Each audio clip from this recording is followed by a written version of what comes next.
All right, welcome, moon lovers. This is Curious Cat, and today we are taking our 8 minutes to discuss an important key to unlock some magic. Ember, how are you today? Oh, hi, Kat. I'm fine. I'm doing fantastic. How about you? I'm well. So, we are in the topic of Rekindle. We are in the first quarter, which means it's that action time. And what we're discussing today is what ignites your fire. And so, of course, that's one part of the question. So, if you want to take that part, but leave a little space for me to ask you another question. So, Okay. can you tell me? Yeah, what ignites my fire? Animals, immediately. Yeah, it's energy in general. If I've got to be like completely honest, it's energy in general, but there is this connection with animal energy that I've always had since as long as I can remember for my entire life that opens me up, that I can see, feel, touch, hear, especially here, and connect with deeper. And it has always been a very important energy for me. And it's probably the beginning of when I really understood the differences of energy, how they change, and how they change, how to visualize them changing in front of me, but to see how I change because of their energies, how the energies connect and interact. So, with that said, the animal energies are something that I love having conversations with animals, and I love being able to calm their energy if they're feeling excitable or fearful, and to be able to be that conduit to help calm and soothe. And that really gets me going, that really ignites my fire. And it's interesting because I'll anytime I'll see an animal, there's that initial reaction, or something I see a lot of people do is just like get all excited and wound up and run to them, and I'm like, oh no, total opposite. Take a deep breath and feel their energy first before you start connecting the two. But that, for me, that's it.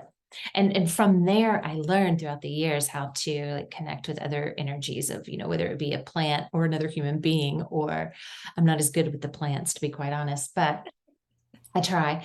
And just energies of a room, like a collective energy of people, or if nothing is in there, of spiritual energy that has gone before. Being able to connect that is that really lights my fire always.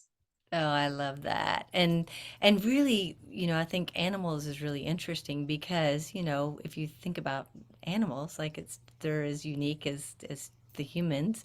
And so learning to read that energy. So can you give us, so I got one more question, but your response led me to another question, of course. So, can you give a practical tip for reading an animal's energy? Like you said, take a breath. Okay, so you say take a breath, you would step back. Can you kind of like give a little description of how somebody would proceed with that? Yes, yes. So even, and this is important even with little children, teaching little children to do this, like going toward dogs or something. There's that excitement of seeing them, and you just want to run toward them.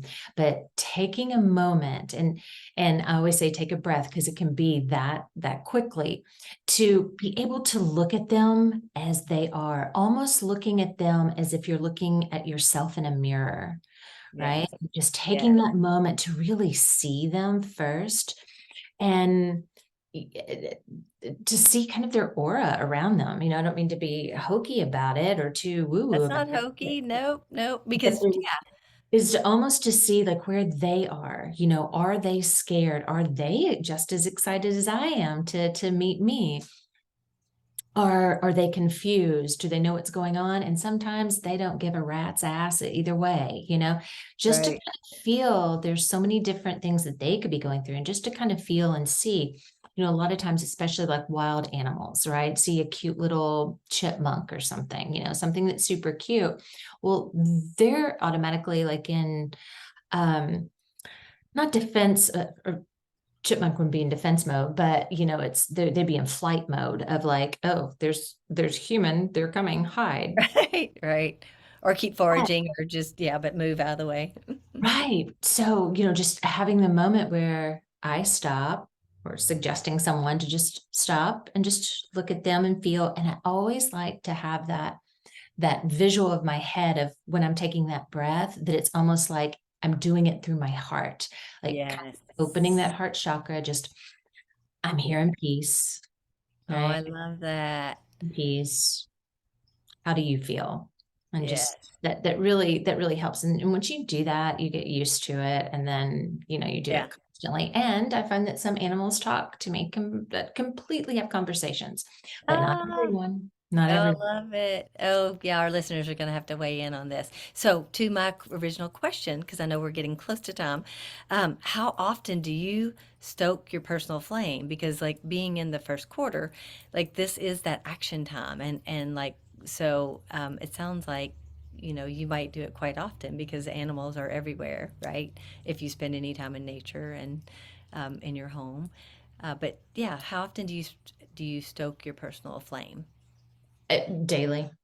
Yeah, I figured you would say that, but Yeah, daily. so give us a description or like what does that look like to you? Yeah, so I have animals that live in my home, or a animal that lives in my home. Just one right now, but the wildlife around me, I have a lot. So I always take a moment just to connect with them. I make sure that with my dog that there's snuggle time. I always make sure that there's conversation with my dog, but to do it outside. And what really kind of ignites some excitement is being in nature, so making sure that there's time with him out in nature, but also with animals like nearby, right? Like while I'm out there, what is the squirrel family doing? How are they getting along? Back to those chipmunks. Do I see any deer nearby? And keeping an eye open while I'm traveling and whether it's just throughout the neighborhood or on a trip, keeping an eye open for other animals that pass through, whether it be deer or coyote or anything. Hawks, oh my god, I love looking up and checking out the hawks and the crows. Yes. Well, Yeah. and something too that you do, and I know you haven't mentioned it yet, but you feed the hummingbirds, and you've had, what'd you say, 13 or something this year? Like that Oh, means you've got some count. magic going. Time's up. Ah, right. Time's up. And yes to the hummingbirds. Yeah. Yeah. So as always, we covered a lot in this 8 minutes.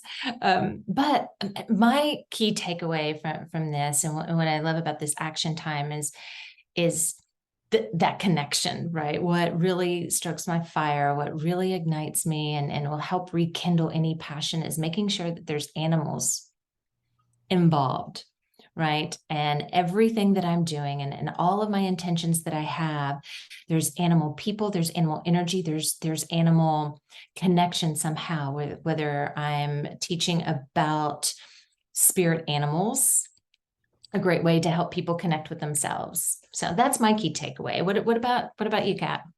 It's very similar to yours, but I was going to say like just the presence, to being, but thinking about we all have been in a situation where we've been present but haven't really been present. So it's more of the connection with the presence, but really finding what ignites your fire and being, like you said, pull it out, stay with it this action time, make sure that you get that flame stoked and those embers really burning so that you can experience more joy and peace and happiness. But Beautiful. beautiful. I love hearing about the animals. I think that's really cool. Well, what about all of you moonbeams out there listening? We'd love to hear from you. So share your key takeaways. What lights your fire? Send us a direct message or send us an email. We want to hear any questions you have, any feedback that you've got for sure, and of course, any experiences. So until next week with another key, Happy manifesting. be manifesting.